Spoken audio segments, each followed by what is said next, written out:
নমস্কার প্রিয় বন্ধু, জীবনবাণীর আরো একটি নতুন পর্বে আপনাকে স্বাগত জানাই। আশা করি ও প্রার্থনা করি যে ঈশ্বরের অনুগ্রহে আপনি ভালো আছেন। আমাদের গত পর্বে আমরা দেখেছিলাম যে ঈশ্বরের রাজ্যে প্রকৃত মহত্ব একটি ছোট শিশুর মতো নম্রতার মধ্য দিয়ে আসে এবং এতে প্রবেশ করার জন্য নতুন জন্ম অপরিহার্য।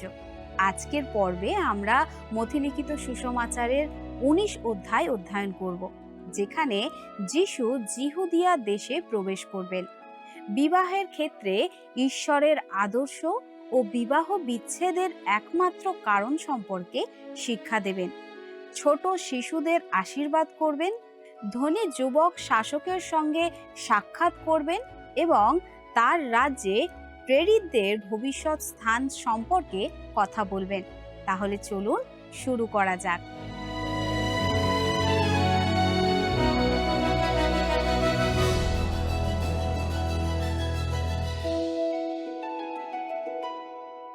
আমাদের এই অধ্যায়নে আমরা বর্তমানে সাধু মথিলিখিত সুসমাচারের 18 অধ্যায় পর্যন্ত আলোচনা করেছি।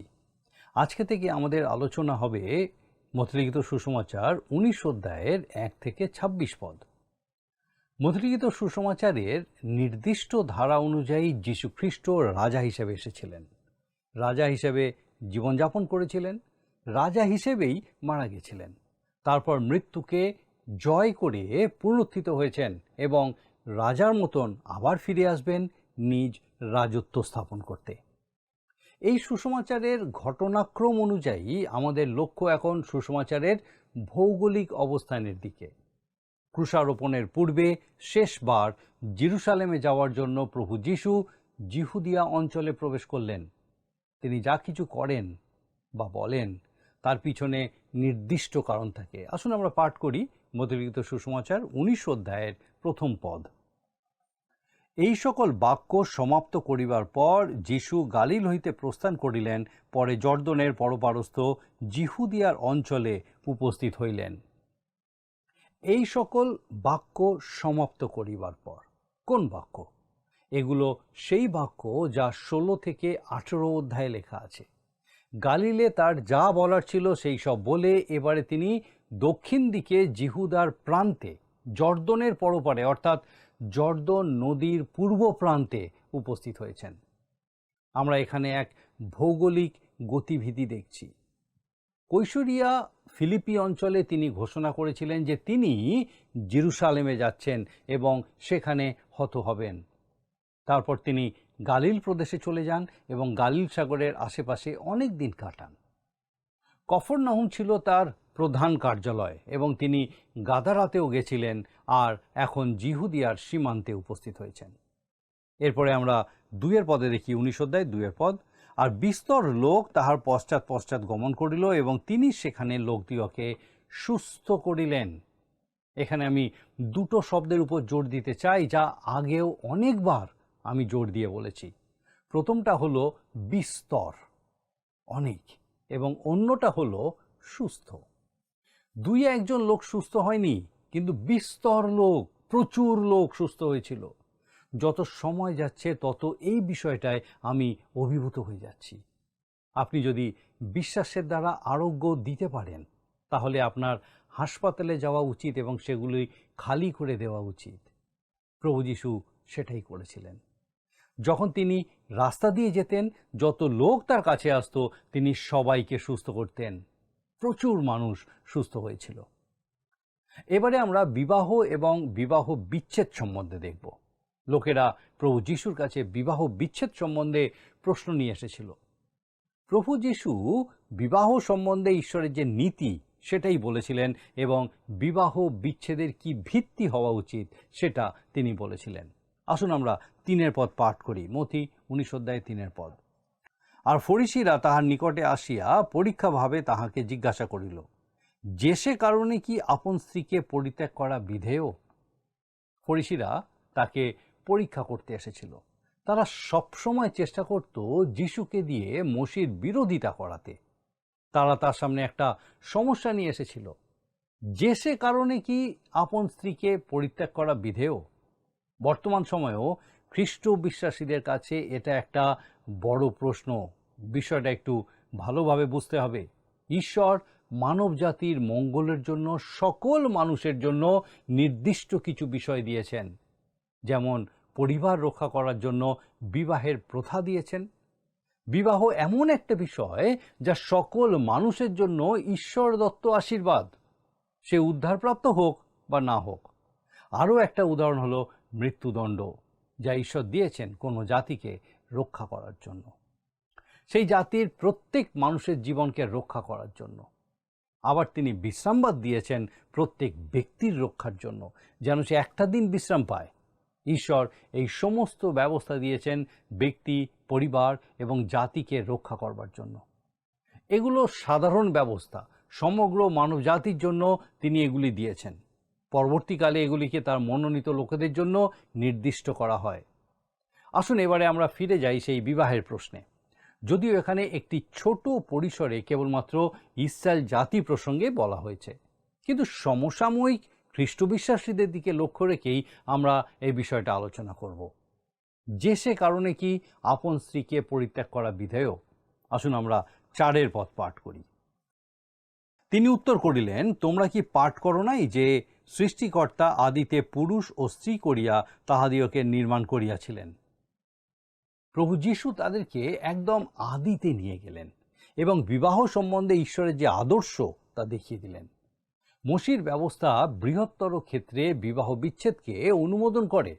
দ্বিতীয় বিবরণ 24 অধ্যায়ের 1 পদে আছে, কোনো পুরুষ কোনো স্ত্রীকে গ্রহণ করিয়া বিবাহ করিবার পর যদি তাহাতে কোনো প্রকার অনুপযুক্ত ব্যবহার দেখিতে পায়, আর সেই জন্য সে স্ত্রী তাহার দৃষ্টিতে প্রীতিপাত্র না হয়, তবে সেই পুরুষ তাহার জন্য এক ত্যাগপত্র লিখিয়া তাহার হস্তে দিয়া আপন বাটি হইতে তাহাকে বিদায় করিতে পারিবে। মসির ব্যবস্থা অনুযায়ী অন্য জাতির কাউকে বিবাহ করা যতটা খারাপ, বিবাহ বিচ্ছেদ ততটা খারাপ নয়। যেমন কোনো যাজকের কন্যা অপরিচিত ভিনদেশী কাউকে বিবাহ করলে তাকে ইসরায়েল জাতি থেকে দূর করে দেওয়া হতো। যাই হোক, সময়ের সাথে সাথে মসির এই ব্যবস্থা অর্থহীন হয়ে পড়েছিল এবং রুটি পুড়িয়ে ফেলার মতো সামান্য সামান্য কারণে বিবাহ বিচ্ছেদ দেওয়া হতো।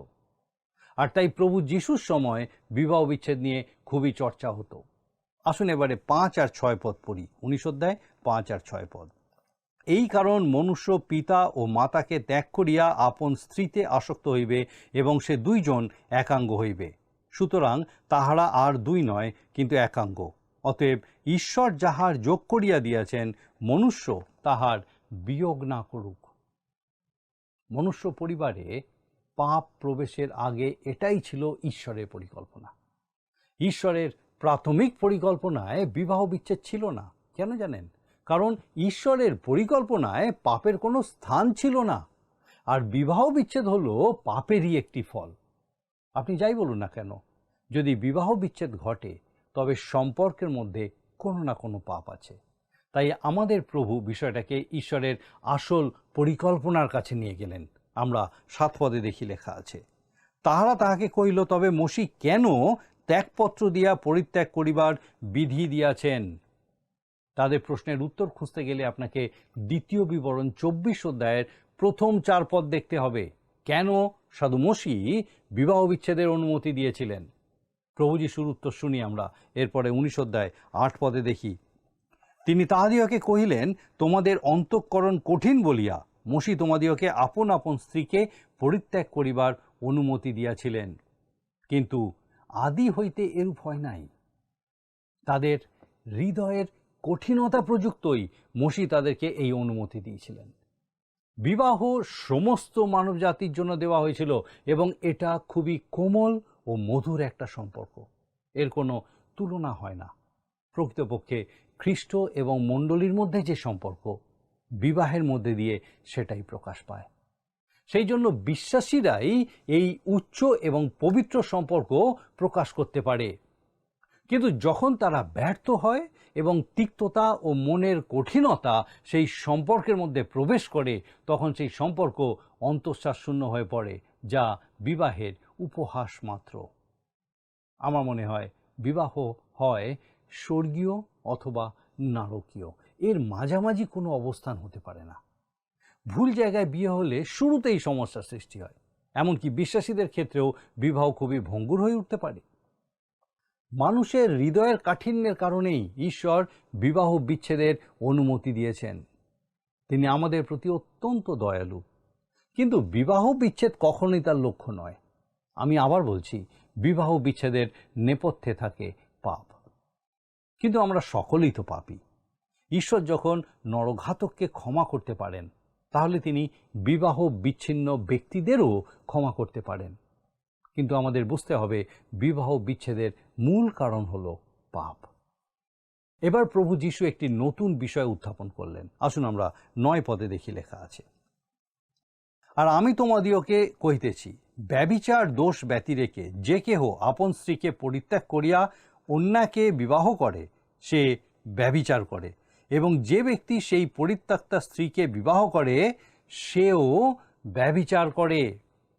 ব্যভিচার বৈবাহিক সম্পর্কের মধ্যে ভাঙন সৃষ্টি করে এবং বিবাহ বিচ্ছেদের জন্য পথ প্রস্তুত করে। আমাকে কেউ বলছিলেন যে অনেক ক্ষেত্রেই বিশ্বাসী মহিলার সাথে কোনো মদ্যপের বিবাহ হয়, আবার কোনো বিশ্বাসীর সাথে অবিশ্বস্ত মহিলার বিবাহ হয়ে থাকতে পারে। সেক্ষেত্রে কি হবে? হ্যাঁ, অন্যান্য কারণে বিশ্বাসীরা পৃথক হতে পারে, যা 1 কোরিন্থীয় 7 অধ্যায়ের মূল ভাব। কিন্তু বিবাহ বিচ্ছেদ কেবলমাত্র ব্যভিচারের ভিত্তিতেই হওয়া উচিত। যে নির্দোষ, সে যেন পুনরায় বিবাহ করতে পারে, সেই জন্যই বিবাহ বিচ্ছেদ মঞ্জুর করা হয়েছিল। এই নিয়ম শুধুমাত্র বিশ্বাসীদের জন্য প্রযোজ্য। ঈশ্বর অবিশ্বাসীদের জীবন নিয়ন্ত্রণ করেন না, তাদেরকে ক্রুশের বাণী শোনার জন্য রাখা হয়েছে। ঈশ্বর চান অবিশ্বাসীরা যেন প্রথমে খ্রিস্টের কাছে আসে, কারণ সে বিবাহিত, অবিবাহিত কিংবা ডিভোর্সি যাই হোক না কেন, সে পাপে মৃত। যতক্ষণ না সে খ্রিস্টকে গ্রহণ করছে, ততক্ষণ পর্যন্ত তার জন্য নতুন কিছু নেই। বিশ্বাসীদেরকে একটা বিষয় মনে রাখতে হবে, যে বিবাহ বিচ্ছেদের একটাই ভিত্তি ঈশ্বর রেখেছেন, সেটা হলো ব্যভিচার। ধরুন কোনো বিশ্বাসীর স্বামী বা স্ত্রী অন্য কারণে বিবাহ বিচ্ছেদ ঘটালো, তাহলে সেই নির্দোষ ব্যক্তির কি হবে? যদি ব্যভিচারের কারণে বিচ্ছেদ হয়, তাহলে সেই নির্দোষ ব্যক্তি বিবাহ করার অনুমতি পাবে। এটাই এই অংশের মূল বিষয়। এবারে একটা অন্য বিষয় উপস্থাপিত হলো। আসুন আমরা 10 পদ দেখি। শিষ্যরা তাকে কহিলেন, যদি আপন স্ত্রীর সঙ্গে পুরুষের এরূপ সম্বন্ধ হয়, তবে বিবাহ করা ভালো নয়। শিষ্যরা বলছেন, যদি এরকম হয় তাহলে বিয়ে তো না করাই ভালো। হ্যাঁ, সেক্ষেত্রে আপনি অনেক সমস্যা এড়াতে পারবেন, এই বিষয়ে কোনো সন্দেহ নেই। এরপরে আমরা 11 পদে দেখি, লেখা আছে, তিনি তাহাদিওকে কহিলেন, সকলে এই কথা গ্রহণ করে না, কিন্তু যাহাদিওকে ক্ষমতা দত্ত হইয়াছে তাহারাই করে। এটা সত্যি খুব গুরুত্বপূর্ণ বিষয়, বিশেষত বর্তমান সমাজে। পরবর্তী পদে প্রভু যীশু একটা গুরুত্বপূর্ণ নীতির কথা বলছেন। কোনো কোনো মণ্ডলী এই বিষয়ে এখনো লড়াই করে চলেছে। আসুন পাঠ করি 12 পদ, আমরা দেখি প্রভু যীশু কি বলছেন। এমন নপুংসক আছে, যাহারা মাতার উদর হইতে সেরূপ হইয়া জন্মিয়াছে, আর এমন নপুংসক আছে, যাহাদিওকে মানুষে নপুংসক করিয়াছে, আর এমন নপুংসক আছে, যাহারা স্বর্গরাজ্যের নিমিত্তে আপনাদিওকে নপুংসক করিয়াছে। যে গ্রহণ করিতে পারে, সে গ্রহণ করুক। এমন নপুংসক আছে, যারা মাতার উদর হইতে সেরূপ জন্মিয়াছে। অনেকেই আছে যাদের বিয়ে করার প্রয়োজন পড়ে না, তারা নিজেদেরকে নিয়ে নিজেরাই বেশ ভালো থাকে। কিন্তু সেটা সবার জন্য নয়। এমন নপুংসক আছে, যাহাদিওকে মানুষে নপুংসক করিয়াছে। কোনো কোনো মণ্ডলী নিয়ম করে দিয়েছে যে বিশেষ পদাধিকারী ব্যক্তিরা বিবাহ করতে পারবে না, তাদের সেই অধিকার নেই। আবার এমন নপুংসক আছে, যারা স্বর্গরাজ্যের নিমিত্তে আপনাদিওকে নপুংসক করিয়াছে। একবার এক যুবতী প্রভুর কাজে যোগ দেওয়ার সময় তাকে কেউ বলেছিল, ভেবে দেখো, তুমি সেখানে বিয়ে করার সুযোগ পাবে না। সে বলেছিল, আমি স্বেচ্ছায় এই ত্যাগ স্বীকার করছি। আপনার কি মনে হয়, একজন প্রভুর দাস যিনি মানুষকে সুসমাচার শুনিয়ে থাকেন, তার কি বিবাহ করা উচিত? অথবা কোনো পুরোহিতের কি বিবাহ করা উচিত? এখানে ঈশ্বর একটা সহজ নীতি বলেছেন। বিষয়টা নির্ভর করে ব্যক্তি বিশেষের উপর। আমাদেরকেই সিদ্ধান্ত নিতে হবে। এবারে আমরা একটা মহৎ বিষয়ে আলোচনা করব। আমরা পাঠ করব 13 থেকে 15 পদ। মথলিখিত সুসমাচার 19 অধ্যায় 13 থেকে 15 পদ। তখন কতকগুলি শিশু তাহার নিকটে আনিত হইল, যেন তিনি তাহাদের উপরে হস্তার্পণ করেন ও প্রার্থনা করেন। তাহাতে শিষ্যেরা তাহাদিগকে ভৎসনা করিলেন। কিন্তু যীশু কহিলেন, শিশুদিগকে আমার নিকটে আসিতে দাও, বারণ করিও না, কেননা স্বর্গরাজ্য এই মতো লোকদেরই। পরে তিনি তাহাদের উপরে হস্তার্পণ করিয়া সেখান হইতে চলিয়া গেলেন। শিশুদের পরিত্রাণ সম্বন্ধে নিশ্চিত হওয়ার জন্য এই অংশটুকু যথেষ্ট। যদি কোনো শিশুর কাছে যিশুকে বাইবেল ভিত্তিক রূপে উপস্থাপন করা হয়, তাহলে সে কখনোই যিশুকে প্রত্যাখ্যান করবে না। আর তাই আমাদের উচিত তাদেরকে সুসমাচার দেওয়া। আপনি বলতেই পারেন যে তাহলে শৈশবে যদি আমরা তাদের কাছে সুসমাচার নিয়ে যাই, তাহলে সবাই পরিত্রাণ পাবে, তাই নয় কি? তা নয়, কারণ পরবর্তীকালে তাদেরকে দায়িত্ববান হয়ে উঠতে হবে। তাদের কাছে সুসমাচার নিয়ে যাওয়ার কারণ হলো, পরে যখন তারা জবাব দেওয়ার মতো উপযুক্ত হয়ে উঠবে, তখন তারা খ্রিস্ট সম্বন্ধে সিদ্ধান্ত নিতে পারবে। তাই এটা চালিয়ে যাওয়া খুবই গুরুত্বপূর্ণ। আপনার সন্তান 6 বছর, 7 বছর বা 8 বছর বয়সে সিদ্ধান্ত নিয়েছে, এটা জেনেই বসে থাকলে চলবে না। প্রভুর এক দাস বলছিলেন, তার মেয়ে 7 বছর বয়সে খ্রিস্ট যিশু সম্বন্ধে সিদ্ধান্ত নিয়েছিলেন, কিন্তু তিনি তাকে বারবার একই প্রশ্ন করতেন, সত্যি সে যিশুকে ত্রাণকর্তা বলে মানে কি না। একদিন তার মেয়ে তাকে জিজ্ঞাসা করল, বাবা, তুমি কেন আমাকে বারবার ওই একই প্রশ্ন করো? তখন তার বাবা তাকে বললেন, আসলে আমি নিশ্চিত হতে চাই, কারণ যখন কেউ এমন একটা বয়সে পৌঁছায় যখন সে তার কাজের জবাব দিতে পারে, সেই বয়সে এই সিদ্ধান্ত নেওয়া উচিত। আপনি বলবেন, সেই বয়সটা কখন? আমার জানা নেই। আমি শুধু জানি আমাদের সন্তানদের কাছে সুসমাচার পৌঁছে দেওয়াটা খুবই গুরুত্বপূর্ণ। এই বিষয়ে অযথা তর্ক না করে আমাদের উচিত তাদের কাছে প্রভু যিশুর কথা বলা এবং বলতে থাকা, যেন তারা যখন নিজ কাজের জবাব দেওয়ার মতন উপযুক্ত হয়ে উঠবে, তখন তারা প্রভু যিশুর উপরে নির্ভর করতে পারবে। এটা একটু আশ্চর্যের বিষয় যে বিবাহ বিচ্ছেদ নিয়ে কথা বলার পরেই প্রভু যিশু শিশুদের বিষয়ে বললেন। বিবাহ বিচ্ছেদের ক্ষেত্রে শিশুদের গুরুত্ব আছে। একদিন এক মহিলা প্রভুর এক দাসের কাছে গিয়ে জানিয়েছিল যে সে তার স্বামীকে আর ভালোবাসে না, সে বিবাহ বিচ্ছেদ চায়। সে বলেছিল, আমার স্বামী যে সমস্ত কাজ করে বেড়াচ্ছে তা আমি পছন্দ করি না, তাই আমি তাকে আর ভালোবাসি না। আর যেখানে ভালোবাসা নেই সেখানে কোনো সম্পর্কও নেই, তাই আমি বিবাহ বিচ্ছেদ চাই। এটা ঠিকই, যেখানে ভালোবাসা থাকে না সেখানে অন্য কোনো সম্পর্ক থাকে না। এটা খুব দুঃখজনক, কিন্তু এটা বিবাহ বিচ্ছেদের কারণ হতে পারে না। কিন্তু প্রভুর সেই দাস ওই মহিলাকে বললেন, তুমি বলছো তুমি তোমার স্বামীকে আর ভালোবাসো না, কিন্তু তুমি কি তোমার সন্তানদের ভালোবাসো? তখন মহিলা বলছিলেন, অবশ্যই ভালোবাসি, কিন্তু তার সাথে এর সম্পর্ক কি? তখন প্রভু সেই দাস তাকে বলছিলেন, সম্পর্ক আছে, এর সাথে সব কিছু জড়িয়ে আছে। তাই তুমি যদি তোমার সন্তানদের ভালোবাসো, তাহলে যতদিন পারো তাদের সঙ্গেই থাকো। প্রভু যিশু বলেছিলেন, শিশুদিওকে আমার নিকটে আসিতে দাও। এই বাক্যটি প্রত্যেক দম্পতিকে, বিশেষ করে বিশ্বাসী দম্পতিকে, তাদের বিবাহ টিকিয়ে রাখার জন্য সর্বাত্মক চেষ্টা করতে অনুপ্রাণিত করে। ভেঙে যাওয়া সংসারে যে সমস্ত আইনি সমস্যার সৃষ্টি হয়, তাতে ছোট ছেলেমেয়েরা, এমনকি কিশোর কিশোরীরাও খুব সমস্যায় পড়ে। আপনি শুনলে অবাক হয়ে যাবেন যে কত হাজার হাজার ছেলে মেয়ে কেবলমাত্র তাদের পিতা মাতার বিবাহ বিচ্ছেদের কারণে খ্রিস্ট বিশ্বাস থেকে সরে আসে। আর তাই প্রভু যিশু বিবাহ বিচ্ছেদের সাথে শিশুদের প্রতি তার ভালোবাসার বিষয়টিকেও জুড়ে রেখেছেন। তার গভীর অর্থ আছে। আসুন এরপরে আমরা 16 আর 17 পদ পাঠ করি। আর দেখো, এক ব্যক্তি আসিয়া তাহাকে বলিল, হে গুরু, অনন্ত জীবন পাইবার জন্য আমি কিরূপ সৎকর্ম করিব? তিনি তাহাকে কহিলেন, আমাকে সতের বিষয়ে কেন জিজ্ঞাসা করো? সৎ একজন মাত্র আছেন, কিন্তু তুমি যদি জীবনে প্রবেশ করিতে ইচ্ছা করো, তবে আজ্ঞা সকল পালন করো। দেখুন, যুবকটি কিভাবে যিশুর কাছে আসছে। সে তাকে গুরু বলে সম্বোধন করছে। মার্ক লিখিত সুসমাচারে লেখা আছে সদ্গুরু, অর্থাৎ সে মেনে নিচ্ছে প্রভু যিশু সৎ। সম্ভবত যিশুর শত্রুরা সেটা স্বীকার করতো না।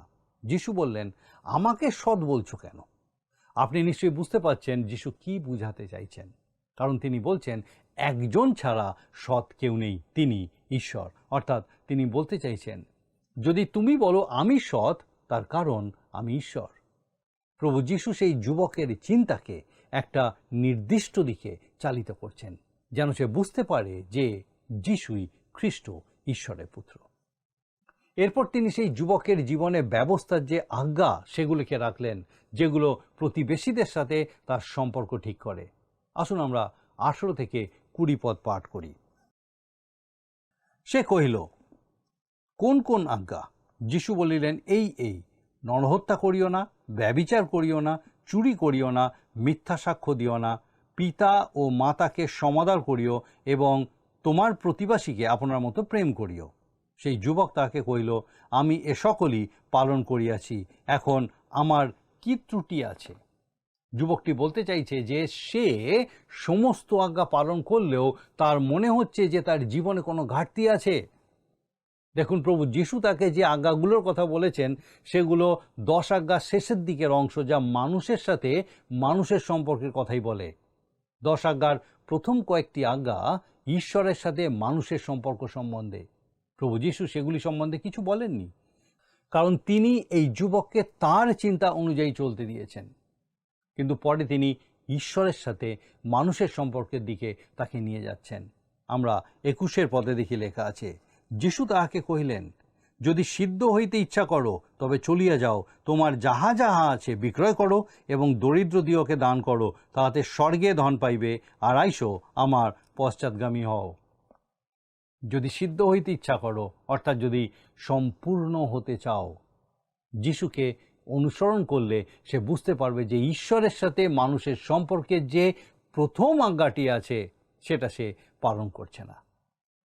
প্রভু যিশু ক্রুশের দিকে এগিয়ে চলেছিলেন, আর সেই যুবক যদি যিশুর অনুসরণ করতেন তাহলে ক্রুশের তলায় এসে পৌঁছাতো।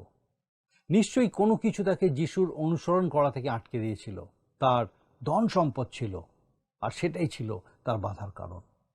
আমার আপনার ক্ষেত্রে সেটা অন্য কিছু হতে পারে।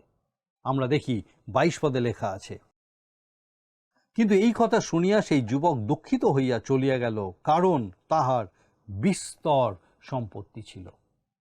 তার টাকাই তাকে প্রভু যিশুর থেকে দূরে সরিয়ে রেখেছিল। বর্তমান সময়েও এমন অনেক কিছু আছে যা মানুষকে প্রভু যিশুর থেকে দূরে সরিয়ে রাখে। সম্পত্তি একটা বিষয়, কিন্তু এছাড়াও আরও অনেক বিষয় আছে। আসলে মণ্ডলীর সভ্য হয়ে যাওয়াটাও অনেককে খ্রিস্টের থেকে দূরে সরিয়ে দেয়, কারণ এটা তাদেরকে একটা ছোট পলিথিন ব্যাগের মধ্যে আবদ্ধ করে রাখার মতো, যা তাদেরকে পাপের সম্মুখীন হওয়া থেকে রক্ষা করে। তারা বেশ নিরাপদ মনে করে, কারণ তারা সমস্ত আচার মেনে চলার চেষ্টা করে, পাপ স্বীকার করে, কিন্তু তবুও অন্ধকার জগতের সেই সমস্ত অন্য জাতির অবিশ্বাসের সাথে তাদের কোনো পার্থক্য নেই। আপনাকে যীশু খ্রিস্টের থেকে আলাদা করার জন্য কোনো বিষয় কি আছে? এমন কিছু কি আছে যা আপনাকে প্রভু যিশুর থেকে দূরে সরিয়ে রেখেছে? সেই যুবকের ক্ষেত্রে এটা ছিল ধন সম্পত্তি। আসুন এরপরে 23 পদে দেখি লেখা আছে, তখন যিশু আপন শিষ্যদিওকে কহিলেন, আমি তোমাদিওকে সত্য কহিতেছি, ধনবানের পক্ষে স্বর্গে প্রবেশ করা দুষ্কর। এটা আজকের দিনেও সত্যি। এ জগতের অনেক ধনী, অনেক বিশিষ্ট ব্যক্তি এবং অনেক মহান ব্যক্তিরা খ্রিস্ট বিশ্বাসী নয়। 24 পদে প্রভু যিশু আবার বলছেন, আবার তোমাদিওকে কহিতেছি, ঈশ্বরের রাজ্যে ধনবানের প্রবেশ করা অপেক্ষা বরং সূচির ছিদ্র দিয়া উটের যাওয়া সহজ। কখনো কখনো প্রভু যিশুর কথার মধ্যে যে রসিকতা থাকে তা অনেকে বুঝতে পারে না। কেউ কেউ এই বাক্যটির হাস্যকর ব্যাখ্যা দিয়ে থাকে। তারা বলে, জেরুসালেমের একটা বড় তোরণ বা গেটের নাম ছিল সূচি ছিদ্র, যেখান থেকে একটা উটকে নিচু হয়ে যেতে হতো। তাই প্রভু যিশু এখানে বলছেন যে মানুষকে ওই রকম নত হয়ে স্বর্গরাজ্যে প্রবেশ করতে হবে। এখানে উদাহরণটার মূল ভাব বাদ পড়ে গেছে। প্রভু যিশু এখানে আসলে উট এবং আসল সূচের ছিদ্রের কথা বলছেন। আপনার কি মনে হয়, একটা সত্যিকারের ছুঁচের ছিদ্র দিয়ে কি একটা সত্যিকারের উট যেতে পারে? উত্তরটা আপনার জানা আছে, এটা অসম্ভব। কিন্তু ঈশ্বরের পক্ষে কি উটকে সেই ছুঁচের ছিদ্র দিয়ে নিয়ে যাওয়া সম্ভব? যদিও সেটা ঈশ্বরের কাজ নয়, তবে তিনি অবশ্যই তা করতে পারেন। আর কেবলমাত্র ঈশ্বরই কোনো মানুষকে পুনরায় নতুন করে সৃষ্টি করতে পারেন। এটাই প্রভু যিশু বলতে চেয়েছেন। একজন ধনী ব্যক্তির পক্ষে ঈশ্বরের রাজ্যে প্রবেশ করার চেয়ে সূঁচের ছিদ্র দিয়ে উটের যাওয়াটা সহজ। বর্তমান সময়ে অনেকেই মনে করে তাদের নিজস্ব পরিচয় অথবা তাদের নিজস্ব সামর্থ্যে তারা উদ্ধার পাবে। আপনি তখনই সত্যি করে উদ্ধার লাভ করবেন যখন আপনি নিজেকে একজন পাপী রূপে চিনতে পারবেন, ঈশ্বরের দৃষ্টিতে নিজেকে একজন দরিদ্র ভিখারি রূপে দেখতে পাবেন। তখন বুঝবেন পরিত্রাণের বদলে তাকে দেওয়ার মতো আপনার কিছুই নেই। সূঁচের ছিদ্র দিয়ে উট হয়তো চলে যাবে, কিন্তু যতক্ষণ কেউ মনে করবে যে সে তার পরিত্রাণের জন্য কিছু করতে পারে অথবা পরিত্রাণের বদলে ঈশ্বরকে কিছু দিতে পারে, ততক্ষণ সে পরিত্রাণ পাবে না। 25 পদে লেখা আছে, এরপর ইহা শুনিয়া শিষ্যরা অতিশয় আশ্চর্য মনে করিলেন, কহিলেন, তবে কাহার পরিত্রাণ হইতে পারে? উত্তরে প্রভু যীশু বলছেন, 26 পদ, যীশু তাহাদের প্রতি দৃষ্টি করিয়া কহিলেন, তাহা মনুষ্যের অসাধ্য বটে, কিন্তু ঈশ্বরের সকলই সাধ্য। এটাই হলো প্রকৃত ব্যাখ্যা। সকলের জন্য এটা প্রযোজ্য। আপনি যে কেউ হতে পারেন। যখন আপনি উপলব্ধি করেন যে ঈশ্বরকে দেওয়ার মতো আপনার কিছু নেই, এবং যখন আপনি শূন্য হাতে একজন ভিক্ষুকের মতো তার চরণে আসেন, তখন আপনি পরিত্রাণের যোগ্য প্রার্থী। এইভাবে আসলে তিনি আপনাকে উদ্ধার করতে পারেন। ঈশ্বরের পক্ষে সবই সম্ভব। আমি চাই ঈশ্বরের সেই পরিত্রাণ আপনি গ্রহণ করবেন এবং স্বর্গরাজ্যের আনন্দের সহভাগী হবেন। ঈশ্বর আপনাকে আশীর্বাদ করুন। আসুন প্রার্থনায় যাওয়ার আমি চাইব আপনিও যোগ দিন। আসুন প্রার্থনা করি। করুণাময় স্বর্গীয় পিতা, ধন্যবাদ স্তুতি করি প্রভু, যে চরম পাপী পতিত মানুষ হলেও পিতা কখনো তুমি আমাদেরকে ছেড়ে দাওনি। তোমার মহা অনুগ্রহে সেই পরিত্রাণ তুমি আমাদের জন্য রেখেছো। তোমার প্রিয় পুত্র প্রভু যীশু খ্রিস্টের মধ্যে দিয়ে আমাদেরকে তোমাতে সংযুক্ত করেছো। ধন্যবাদ দিই তোমার মহা অনুগ্রহের জন্য, তোমার জীবন্ত বাক্যের জন্য পিতা। ধন্যবাদ দিই আমাদের সেই প্রত্যেক দর্শক বন্ধুর জন্য। আজকে আরেকবার সেই প্রত্যেককে তোমার এই জীবন্ত বাক্যের মধ্যে দিয়ে তোমার এই সত্য নতুনভাবে উপলব্ধি করতে সাহায্য করলে। আমাদের সেই প্রত্যেক দর্শক বন্ধু, তাদের পরিবার পরিজন প্রত্যেককে তোমার পবিত্রতার সুরক্ষায় সুরক্ষিত রাখো, সুস্থ রাখো। তোমার সহভাগিতায়, তোমার সান্নিধ্যে, তোমার প্রেমে, তোমার আনন্দে উপচে পড়তে সাহায্য করো প্রভু। তুমি কৃপা করো। আমাদের প্রত্যেক দর্শক বন্ধু, তাদের পরিবার পরিজন প্রত্যেককে তোমার পবিত্রতার সুরক্ষায় সুরক্ষিত রাখো। সমস্ত মন্দতা থেকে রক্ষা করো আর সকল ভার নাও। তোমার যিশু নামে ভিক্ষা দয়া করে শ্রবণ ও গ্রহণ করো। আমেন।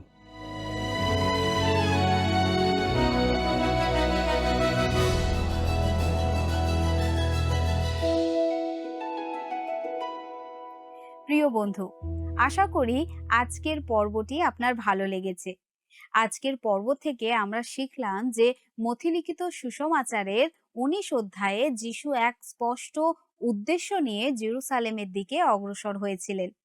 পরবর্তী পর্বে আমরা মথিলিখিত সুসমাচারের 20 অধ্যায় পাঠ করব, যেখানে আমরা দাক্ষাক্ষেত্রের শ্রমিকদের দৃষ্টান্তটি অধ্যয়ন করব। সেই পর্যন্ত ঈশ্বরের আশীর্বাদে থাকুন, প্রার্থনা করতে থাকুন। নমস্কার। প্রিয় বন্ধু, আসুন আমরা আজকের প্রশ্নোত্তরে আসি। গতকালের প্রশ্নের উত্তর হল অপশন সি, 70 গুণ 7 বার।